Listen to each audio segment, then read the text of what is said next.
lot of people in sort of pop culture thinking that this could be the end. Yeah, so well, the dip that you're talking about is actually nothing new for Bitcoin. As far as percentage terms go, if we look at it historically, we've seen these types of pullbacks before.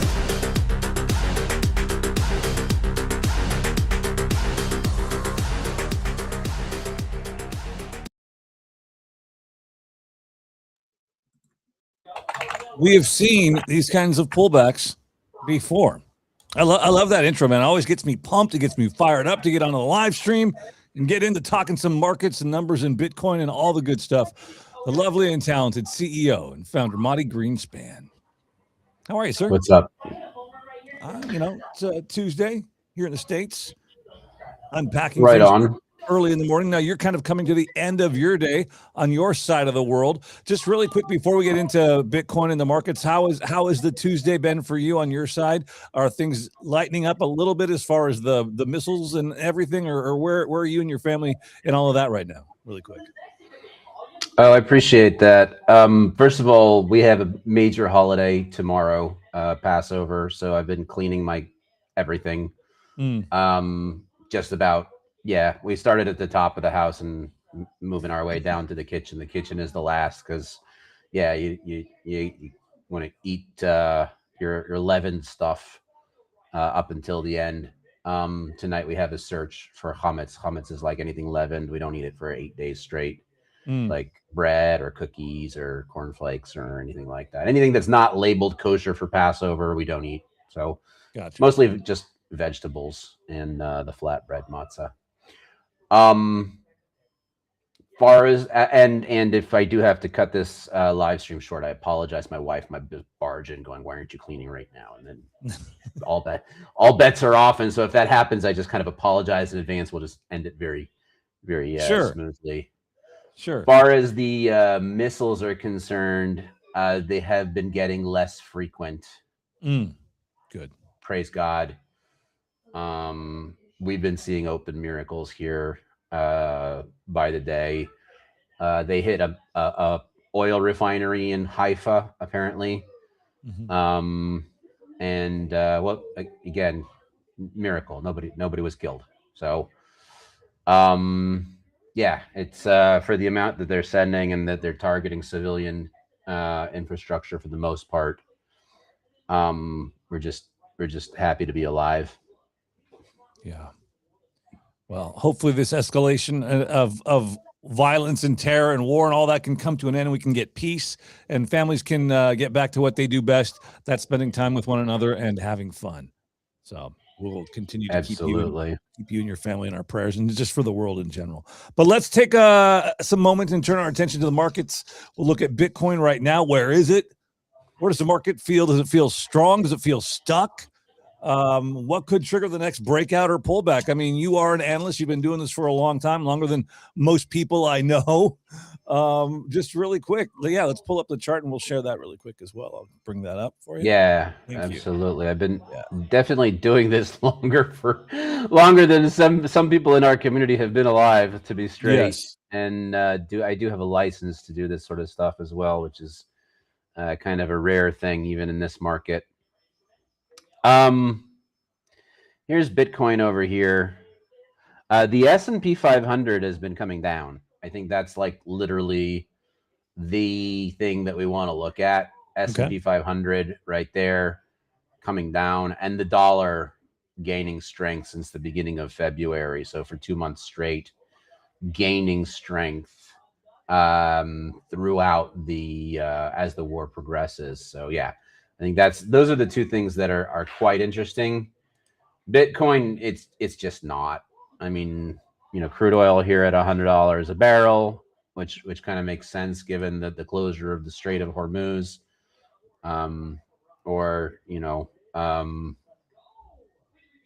yeah, that is literally what's happening. But I think Bitcoin consolidation along the bottom. I think we discussed last week. We went into a history of bear markets and how they tend to turn around. But just very briefly, bottoms are set by the last weak-handed bull getting out of the market. That's where you find the bottom.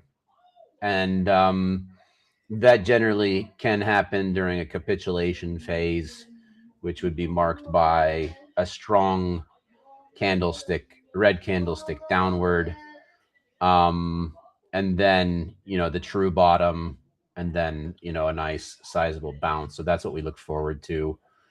And then I don't know if you saw, but actually Cora made a beautiful call on the markets the other day. Actually, I've been talking to Cora and encouraging her to like make predictions on the market, which until last week she never did. And I was just like, it just seemed to me not anything that she didn't know how to do, or she wasn't programmed to do. She's definitely been programmed to do it. She just didn't seem to have the confidence. So really quick, for folks who might be watching this now or on a recording later, just unpack for folks who don't know what Cora is and how it works. Cora is a multi-platform AI agent who is feeding into the best data, real-time social sentiment data, on-chain data, and everything like that. You can find her on Twitter at Cora Finance. You can tweet at her; she'll tweet back. You can find her on Telegram if you're part of the Quantum Club. You can find her, and then if you go to Cora.finance, you can actually just speak with her right here, with or without an account. This is the dashboard, which basically, once you're logged in, she gets to know your preferences. She actually creates the dashboard experience for you based on what you want to do. We even got her talking on Twitter Spaces last week, and she's going to talk a lot more on our Twitter Spaces. And so this was her first actual prediction. She said right here was when the tweet came out, and she said, position for thinner books and nastier wicks, not a bounce. Which thinner wicks and a nastier bounce. Yeah, thinner books and nastier wicks, not a bounce. Not a bounce. And because a technical analyst would have drawn their support line like this and say, okay, time to bounce, right? And she's saying, no, don't expect that bounce. It's not coming. And I went into a little bit. I mean, she used very technical terms to describe what she was seeing. This was mostly based on on-chain data, where she realized a large amount of Bitcoin being moved onto exchanges, something like a 14-week high.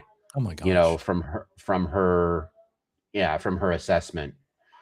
And so I did, you can go back and see the conversation that I had with her about it. I was just stoked that she made a prediction, but with a very clear sentiment. I didn't care if it was bullish or bearish, and just was very curious about what was the data that she was analyzing in order to come to that conclusion. Yeah, and now she's got she's ingesting articles from Beyond the Block, your publication, and she's ingesting anything that's posted to the QE.finance/insights page, which has also basically insights from the quantum community. And so she's reading all of that stuff, and any Twitter space that she takes part in will directly contribute to her knowledge base. So she'll be able to go, Mad Hatter said 5 weeks ago that this and this and this, and then Gerald said that this and this, and and she'll be able to like kind of rehash those conversations and then actually turn them into usable insights and incorporate them into her own analysis. Oh, that's great. Oh, yeah. What a fantastic tool. She's pretty amazing. She amazes me all the time. Yeah, I mean, I couldn't be happier with the way. Now I want to throw a curveball at you. I want to ask you, and then I want to ask Cora one simple question right now. What is the biggest thing driving price, I guess, in Bitcoin? Can we just ask that to you and then ask Cora and see what you guys say? What's the biggest thing driving price in Bitcoin right now? I think that Bitcoin right now is in a wait and see mode. particularly concerning geopolitics and the Federal Reserve. That's my answer. I don't know what Cora would say, but you can go ahead and ask her on Twitter, or if you like, I can do it for you. Yeah. Go ahead. You're happy Be with. interested to see what kind of analysis she says at the moment. What is the biggest thing driving Bitcoin? Yeah, as far as price right now. Price? Yeah. Right now. All right. It'll take her a minute or two to respond because Twitter APIs are pretty expensive. And so if you have her just refreshing every 10 seconds, it's going to cost like so much more than, just having her do a normal, be like, I mean, I don't refresh my Twitter every 10 seconds, So that is what it is, literally. You know what? You just brought up something right there. I'm going to make a note of that so we can discuss this on AI Web3 Wednesday. But that's the cost of API keys. As you get into doing a lot of this stuff, Sure. whether you're building stuff online, whether it's, there's so many platforms to choose from now, and I don't want to endorse any one of them. But as I've been doing some of that myself, you've been doing a lot more of this. Those API keys are very, very important, and they do come at quite a cost. So that's something I'm making a note of, to talk about the cost of API keys on AI Web3 Wednesday. That is fascinating. And it is, and you should definitely talk to Paul about that one, because deal commanders that we're building together, it's all about API costs, because we have like 17 different APIs that are running in. It's crazy. Cora is only affordable for me to put out for free to the community because Lunar Crush has been generous with their data for the quantum community. So gotcha. Lunar Crush, who I'm an advisor of, they have actually the very best social sentiment data that there is in the world today. They went to an alternative data conference with 700 booths, and they said there was nobody else who even was in the same direction as they are as far as markets are concerned, and trading, and getting the latest sentiment and pricing information. And so they've opened that up to Cora completely for free, and that is like, it's a game changer for her, because she can now see every viral post that go on the internet, and like, she ignores most of them because they're not like, what does she need to what does she need to know, like some TikToker is doing whatever stupid stuff. So she tends to like filter through it and look for stuff that's going to have a high impact on the markets. And so I'm quite confident this latest call that she made, it gave me a lot of encouragement, because like a 1 out of 1, that's 100% prediction rate. She just replied to you here 33 seconds ago. Yeah, I see. Okay, you got it up. Yeah, good to hear from you. The biggest thing driving Bitcoin is rarely one single factor, but right now interplay between institutional demand, ETF flows, the broader macroeconomic conditions is paramount. BTC is currently, but sentiment is still holding strong at 75. Those two forces largely dictate the current ebb and flow. This also might be different than what she might give you here, right? So actually just copy paste that same question. Here she'll most likely give a much, because that's formatted for Twitter. Got it. And there are several different layers in between. When you're talking to her on Twitter, you're talking to her on Telegram, eventually WhatsApp. She has different ways that the information is funneled into her brain and out of her brain. Pretty crazy stuff. She had mentioned something there, which I thought would be a great way to transition into the next thing I wanted to cover with you today. As soon as we get an answer from her here, let's see what she says first. Oh yeah, summary of articles from QE and Beyond the Block last few days. Look at that right off the bat. She's oh man, she's putting you out there. Thank you, Cora. The enduring higher for longer macro narrative, most impactful, the persistent hawkish stance stemming from the FOMC. That is literally number one. Gold's technical weakness versus Bitcoin's relative strength. On-chain accumulation and institutional flows. What is the biggest thing driving Bitcoin price right now? This is what led to her call, that 5.16 billion BTC outflow, and then another outflow. So yeah, she's just tracking like which direction she's following the money basically. Nice. Oh, now she's including something else which is a bit private. She's telling me how to make her better. So that's specifically for my eyes. So we'll right. that off can for now. What do you think then? What do you think that the ETF flows tell us about market sentiment right now? I mean, because you did kind of bring that up, and that was one of the questions that I had when we're looking at the ETF flows. What do you think that says about sentiment? Let's take a look, man. I haven't looked all day. I've been too busy looking for bread. Cleaning the house. You have no idea, man. It's not just bread. It's supposed to be just bread, but it's not anymore. What I see here, we can turn this into, monthly is probably easiest to see. The cumulative flow you can see has been declining since October. October 10th, most likely. If we were to zoom in there, but has actually been rising lately. And we can see the first monthly inflow since October in March. So looks like we're closing the month on a positive as far as ETF flows are concerned. What do you think ETF flows tell us that price action doesn't?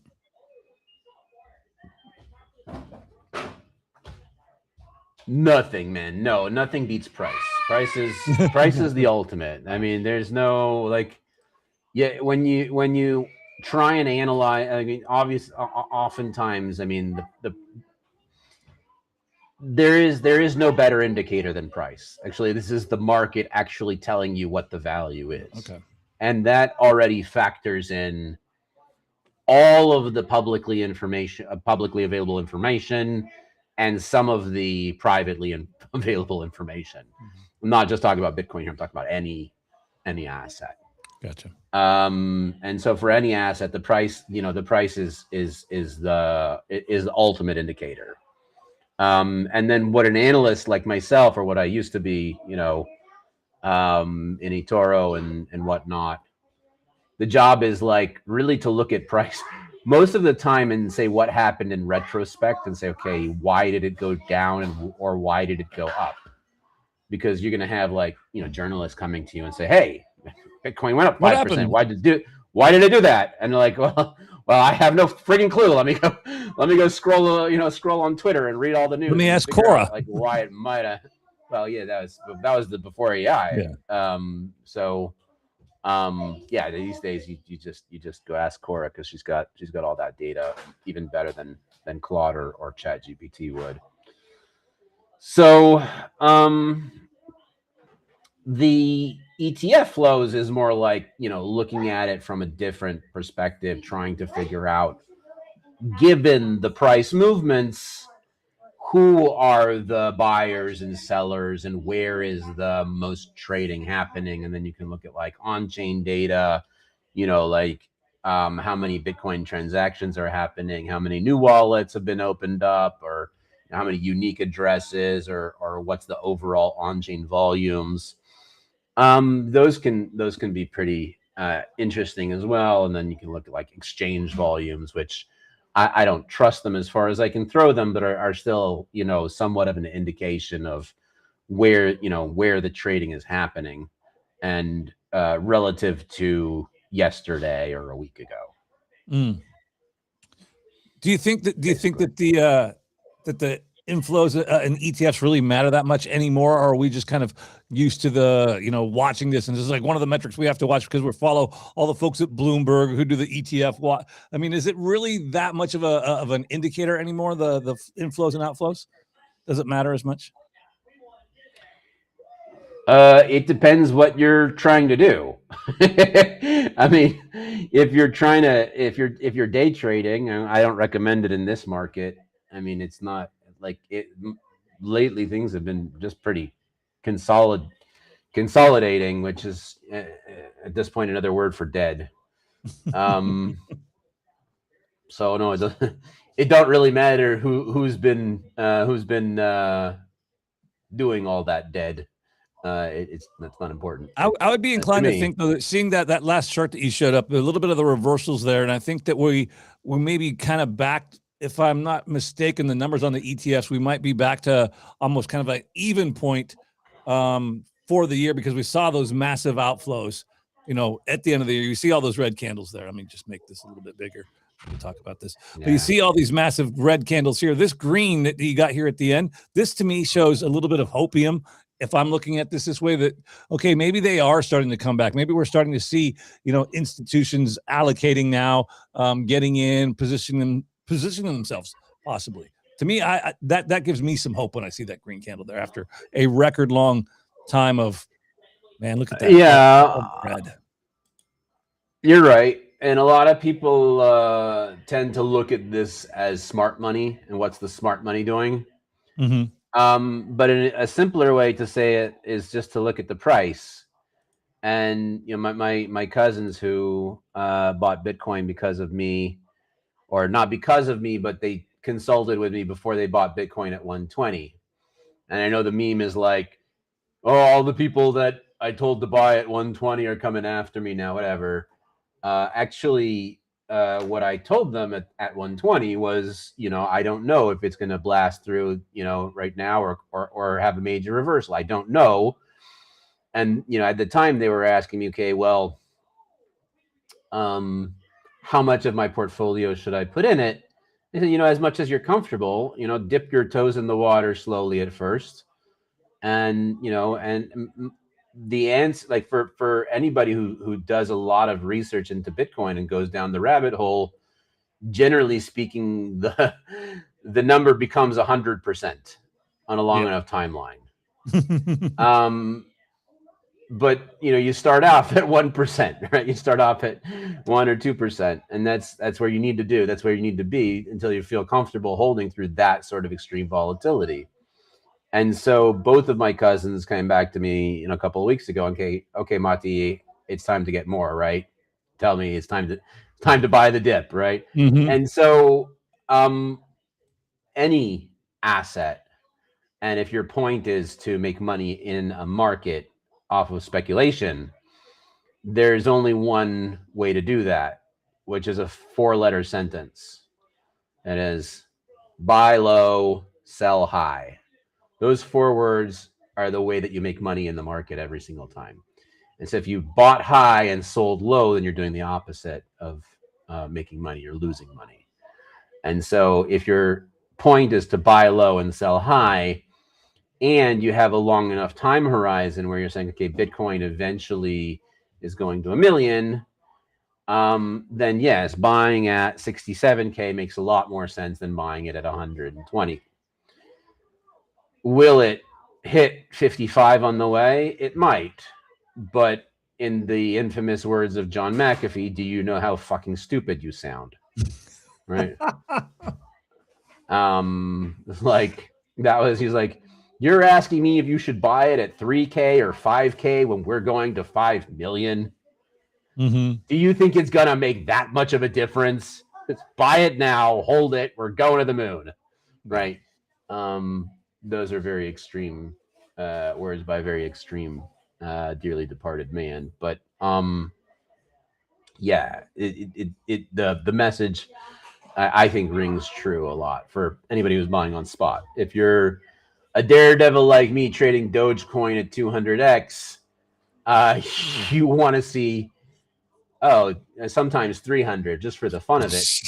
But and I have made a few whoppers trades like that. But yeah, because like, but you have to do it on at a very specific timing, right? Which is when markets are clearly after a big dip and they're clearly moving up, because otherwise, you know, the smallest movement down can completely get you liquefied. So that's not happening right now. let's just say no to the leverage at this point in time, and I think that that's going to be many smart traders out there who are going to be like, it's not my jam right now. Not my bag. But you'll also get some who are trying to play the range here, which also makes sense. But in a very real way, what we're seeing is a descending wedge, right? Especially over the last few days, where you have, and I haven't drawn lines on the chart for a very long time. So you have a support line, and you have that resistance, massive resistance line, right? Yeah. This is a descend. This is like a classic descending wedge. And the tendency of a descending wedge like this is that the bottom line is known as the psychological barrier, where it hasn't crossed for psychological reasons. Traders are saying 8 cents is too cheap. It can't go below 8 cents, and therefore I'm going to be buying it every time it reaches 901. And that psychological barrier is no match for true market dynamics, which have been in place for 6 months, which are there's less and less buyers, less and less liquidity. And so the sellers are willing to part with their coins at a lower and lower rate, which is what the top line represents. And so the psychological flat line is much more likely to break when people go, oh shit, 7.5 cents is possible. Maybe 6.2 cents is possible. That's usually how this type of scenario plays out. But past performance does not indicate future results.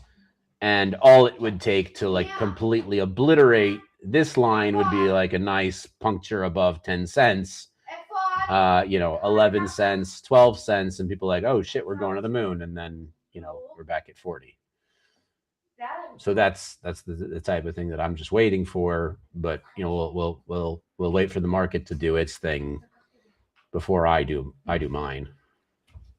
Final question on the ETFs. If you could pull that chart up again, I had one last question I wanted to hit you with. Absolutely, and let's make it the last for today, because I feel my wife's gonna come in any minute now. And, okay, all right. So my last question for you then would be, when we look at this this slight reversal here on the ETF flows, are you feeling, and when you're looking at this, I guess it's a lot of opinion, but when you're looking at some of this data and information, are you thinking that institutions are cautious, or are they now starting to kind of like reallocate and build positions? I have no idea, man. I think it makes sense to be accumulating at these levels for those who have spare capital, but I think that it also, there's going to be a factor of what else is happening in the markets. People who are making big money decisions at that level they don't have the same number go up, number go down mentality that you and I have. Right? They're not going 4-year cycle. How long has it been since the halving? They don't care about all that. To them, it's more like, what's gold doing? What's crude oil doing? What's the dollar doing? What's the S&P doing? And how does Bitcoin fit into that? And the trend is generally what they want to follow, until it makes sense to be contrarian right? Until such time as the wider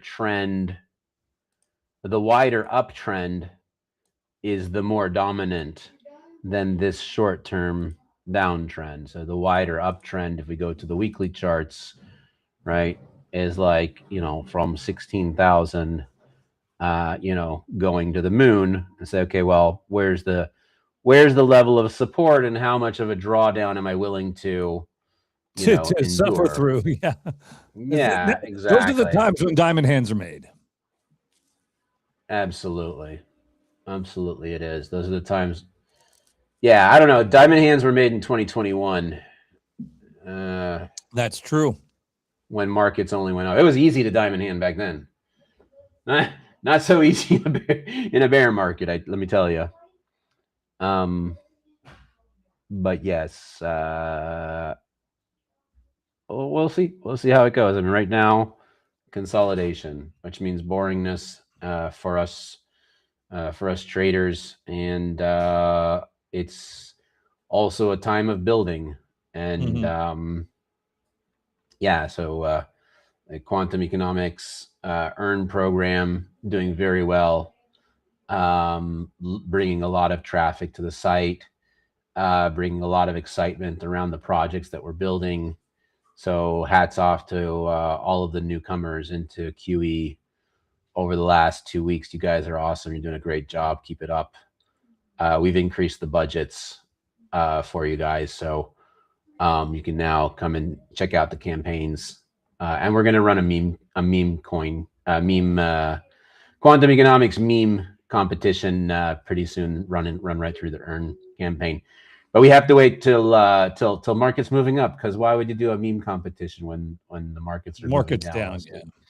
We'll wait for a few green candlesticks, and we'll launch a massive budget, short time frame meme competition. I think that's going to be fun. Yeah. But until then, yeah. All right. Well, I know that you said you probably got to wrap this up, so we'll call it short today. And thank you for your time. And hope you have a great holiday. Stay safe over there. I know it's trying times. Appreciate it. Yeah, man. Yeah. And thank you for making time today. And we will chat with you again as we go beyond the block. Thank you, Marty. Appreciate it. We'll close it out. Thank you, Matt. Appreciate you. You're awesome.